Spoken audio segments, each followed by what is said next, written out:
عن عثمان بن أبي العاص رضي الله تعالى عنه أنه شكا إلى رسول الله صلى الله عليه وسلم وجعا يجده في جسده منذ أسلم।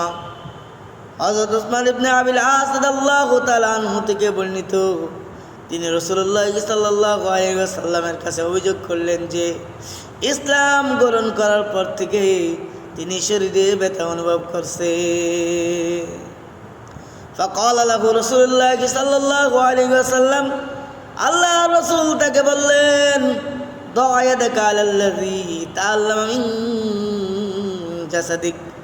আল্লাহ রাসূল তাকে বললেন, তোমার শরীরের যেখানে ব্যথা অনুভব করছো তুমি সেখানে তোমার হাত রাখো।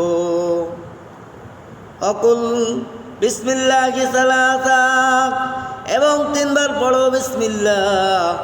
অকুল সাবা মাররাত, এবং 7 বার পড়ো আউযু বিল্লাহি ওয়া কুদরাতিহি মিন শাররি মা আজিদু মিন শাররি মা আজিদু ওয়া হাযির।